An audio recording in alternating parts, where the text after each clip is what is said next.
This is all I know. I was only 3 years old when I came, and this is my home, and this has got to stop. I'm not scared. So I'm citizen. I'm happy. I'm United States. I brought up America. I'm happy. So why you asking me? Some guys asking me, give me basmati, give me a green card. Why? What I'm witnessing right now with the Somalians out there in Minnesota and all the issues that they're dealing with Trump and deportation, is a prime example. Their response to it is a prime example of why FBAs call black immigrants tethers. I'm sorry, I'm not one to use that word, but I can see what they mean, because the tether means to attach yourself to something. And right now I see a lot of Somalians who have never considered themselves black attaching themselves to black Americans as a way of deflecting what's happening to them and saying like, oh, we're all black and he's doing the same thing to us because we're black, just like black Americans. Listen to this. Somalian people in Minneapolis is not your problem. Your problem is you. You have issue within yourself. You have to fix yourself first. Minnesota Somalian is not the issue of your life. You gotta go take care of yourself and your family. You gotta pay your bills. So sending Somalian back to their homeland is not gonna make American great. America is always gonna be America, where you gotta do what you have to do to survive. So I don't know where you guys got this, like Somalians, once we send all these immigrants, it's going to get better for us. Everything is going to get better for us. It's not. The government, U.S. government, is still going to screw you over. I'm sorry. Attach yourself to something. And right now I see a lot of Somalians who have never considered themselves black attaching themselves to black Americans as a way of deflecting what's happening to them and saying like, oh, we're all black and he's doing the same thing to us because we're black, just like black Americans. Listen to this. President Trump and the base that is attacking our community. We understand that you are here to divide us, to create fear amongst us, and to selectively target the blackest immigrant and Muslim community in this great state. President Trump has had a history of targeting black people long before he ever ran for any office. Yeah, Trump targeted black people. We all know that. But when y'all came here to this country, black people was like, oh, good, with more black people, you know, come with us. And we tried to show you what it was like here. We tried to explain to you what was going on, and we were rejected. Like, let's not rewrite history. I know what happened. Y'all made your own communities. Y'all said you had your own culture, separate from us. So now that you're in trouble, you want to claim blackness? You want to say that Trump already was targeting black people? Us? He wasn't targeting you then. You're not black, right? Like, it's a tether. That's a tether. That right there. If you ever wondered what a tether was. Somalians have been under attack since Donny T said what he said about them, calling them garbage and that they need to go back to Somalia. Somalia is a crappy country and all this sort of trash that he was saying. And, you know, some people have been DMing me this stuff and saying that, oh, because I'm an Africa-centric platform, I should be talking about this and defending Somalia and so on and so forth. Do you realize how many videos I have seen online of Somalians saying that A, they are not black, and 2, they are not Africans? Like they have more they're part of the Arab world, or I don't even know what these guys have been talking about. The number of videos, there are so many of these videos on the internet and on social media that all you need to do is type in Somali not black, and you just get a whole, because it's that common that you see these videos. When it comes to Pan-Africanism, these guys are never really engaging in these conversations. So when I heard that there was a Somalis for Trump movement, I wasn't even surprised. Oh, I love my family. I have to say now, my brother, he got me. He said, I can tell you how we came to America. He said, we came as passion passengers. Now, you know you too young to be telling me this, not as cargo.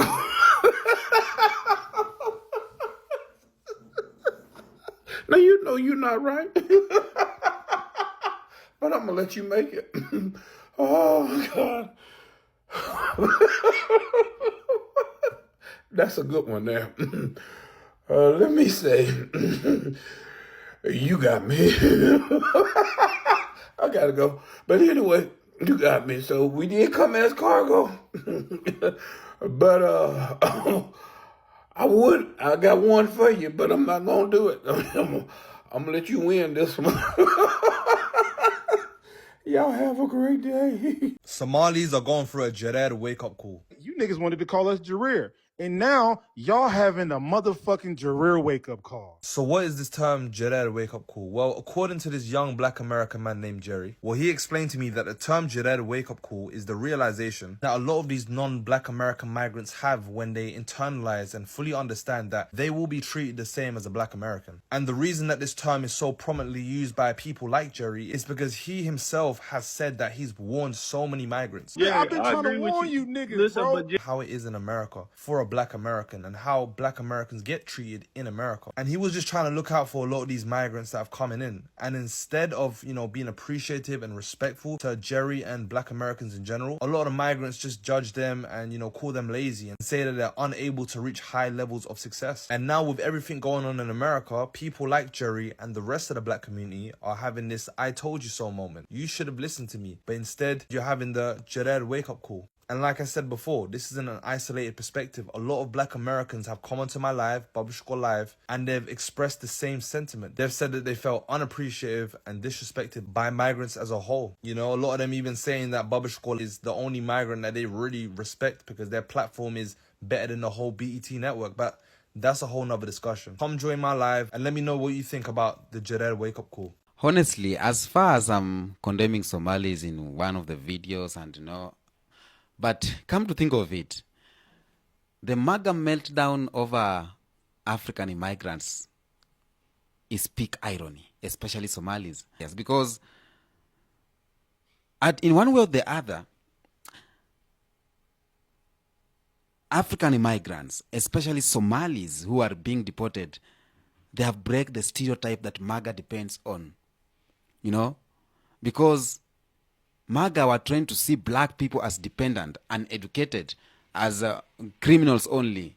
But these Somali guys, they have gone to Minnesota, starting businesses, entering STEM healthcare, logistics, they are buying homes, they are active into politics, they are starting out culture war drama there. Man, as far as I'm not very much 100% with the approach of what Somalis are, the reckless talking and everything, the disrespect to black Americans. But I love their zeal. I love how they are taking over, in the place where they were made to stay silent. No, they ain't silent. Now, after DJT coming out and saying, you are garbage, you need to go, and then Somalis have been coming out and creating videos. And these videos are so hilarious. Someone even claiming that Minnesota was granted to us 3,000 years ago. It is our promised land. Women are like, okay, we are here, we are doing business there, So this is an irony that nobody expected that. When MAGA attack African immigrants, the African immigrants or the Somalis exposes the system. Okay? Because why they are succeeding? Why aren't they protesting? Why don't they behave like the TV version of black people? That's the expose. So that takes me to one of these stereotypes that we all see on the TVs, that black people or black Americans who are lazy were like this. No, black people are not like that. Now, African immigrants, for example, the Somalis, they don't ask for white approval. They are not begging to be accepted. They are not performance for loyalty. Okay? They just came, worked, built, and minded their business. And MAGA cannot stand that kind of confidence. MAGA cannot stand that kind of confidence that Somalis have. And this exposes MAGA real fear. Replacement without rebellion. This is the funniest part. Because they expected chaos, they expected crime, dependency. Instead, they got quiet economic mobility. Somalis are taking over Minnesota. They are building together. You know, family-oriented communities, global black confidence. That's not invention. It is competition. You see? So that's what is making me happy. And as I said, as far as I have problems with how Somalis are attacking black Americans, but I'm 100% supporting how Somalis are handling the MAGA system, are handling the supremacy. This is all I know. I was only 3 years old when I came, and this is my home, and this has got to stop. I'm not scared. So I'm citizen. I'm happy. I'm United States. I brought America. I'm happy. So why you asking me? Some guys asking me, give me basmati, give me green card. Why? Why you asking me? Almost every Somali person living here is a citizen. There's more than 100,000 Somalis in Minnesota. Roughly 84,000 reside in the metro. Hello everyone, Senator Omar Fateh here. I'm in the Cedar Riverside neighborhood, and I wanted to speak to you about what we've been seeing here in the Twin Cities area, as well as throughout the state of Minnesota. President Trump has the full force of the federal government targeting the Somali community. What we've been seeing is that our neighbors have been detained, at times even American citizens, and families have been torn apart. But I want to let you all know that it does not have to be this way, and that you do have rights, and I want to run them by you. First, when ICE or an ICE agent comes to your door, you have the right not to open and to request information.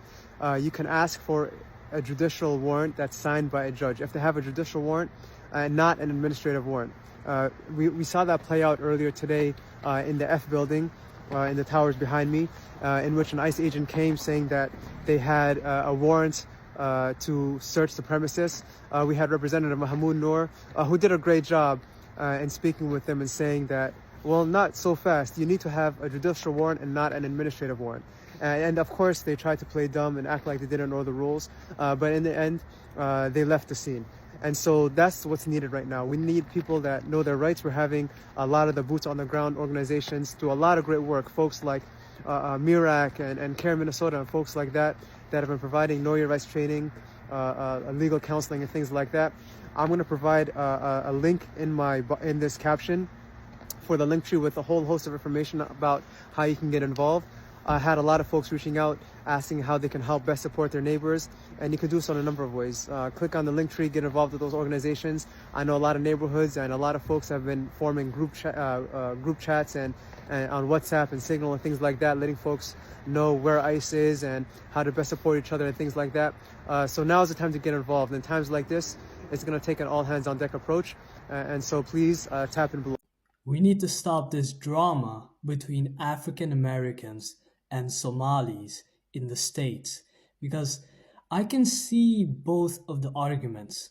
Some Somalis might argue that this drama is being initiated by African Americans, that African Americans interjected themselves into this madness, which is Somali American citizens being attacked by their president simply because of their ethnicity. And many Somalis argued that it is because of their skin color. And this ticked off a lot of African Americans because they said, oh, but didn't you say that you're not black?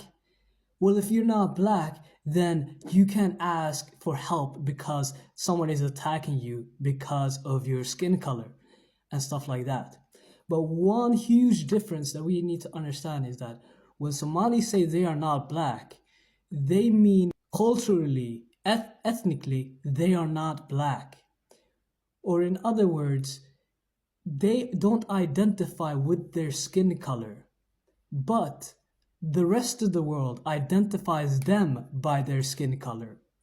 So a Somali can enter a store, and before he entered that store, he was a Somali, but the moment he entered that store clerk followed him around because he saw a teenage black boy. And that is what they mean when they are being targeted because they are black, because of their skin color. However, I also understand the other argument. Many African Americans have a negative view of the Somali community because they feel like they spew derogative terms against certain Africans, against other African people in the diaspora, calling them names like Jarer, where some Somalis will claim that it is not negative, but 9 times out of 10, that name or that slur is being used in a negative term, whether you want to admit that or not. And that is something we definitely need to stop. So what can we do with this knowledge to move forward?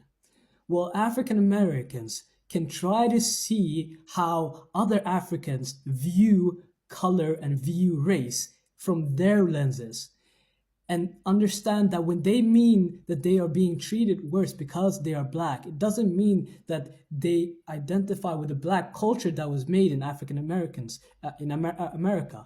They mean that the color of their skin is the reason why they are being treated badly. Whether they identify with being black or not won't change their skin color.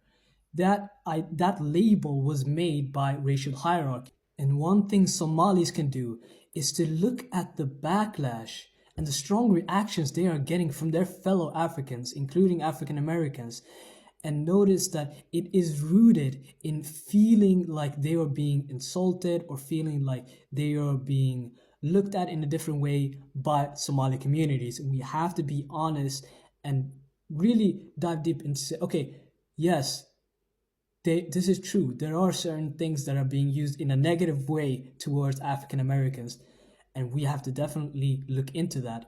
African Americans and Africans at all. We can't just look into it, we have to really stop it.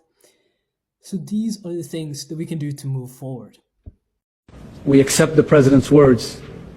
They came from a place of anger and disappointment.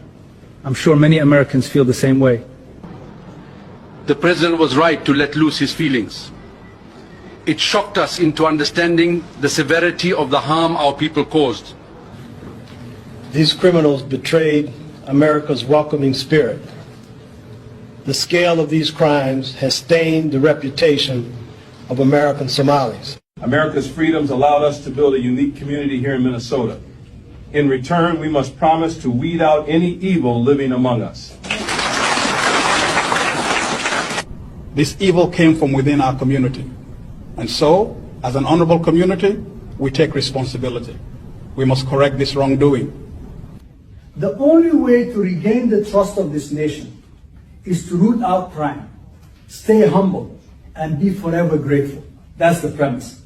So, as honorable Somalis, we are going to take on the responsibility of apologizing to all Americans. We are deeply, deeply sorry. The shame of this will haunt us forever. And hopefully over time you will come to forgive us. Before carrying my passport around, I had a feeling of pride, and now I'm carrying it and it has a lot of darkness around it because now I'm just like, I just want to get home safe to my kids. We're in Minneapolis, days after the Trump administration directed ICE to begin targeting and arresting undocumented Somali migrants in the city. The Somalians should be out of here. They've destroyed our country. We're going to go the wrong way if we keep taking in garbage into our country. People from Somalia are garbage. When I heard it the first time, it was heartbreaking. This is a direct message to the President of the United States of America, Donald Trump. I have a question that I think I know the answer to, as if why you're targeting my community, Somali Americans living in Minnesota. And from what I've heard, or what I've seen, is that he's been targeting us because of a fraud scheme that happened in Minneapolis, in the Twin Cities. It involved mainly Somali suspects. It's a crime, yes. They deserve to be prosecuted for their crime. But Donald Trump had another idea: to punish all Somalis based on what a few individuals did. These individuals made a bad choice. How, in what way can you connect me and that bad individual if I'm a good citizen that follows the law respectfully? You literally can't. This is xenophobia. There's a term for it. You hate my ethnicity, and that is showing. That is showing. It's so showing. So really, I just want an answer to this. And if anyone has an argument of us not assimilating, I really have a better counter argument for you. So just let me know. I want to see some people talking about us assimilating into their culture. I'll see. Thank you for listening. Yeah, thank you for taking your time to listen to me talk about this issue that has been affecting me and my family and a lot of my community.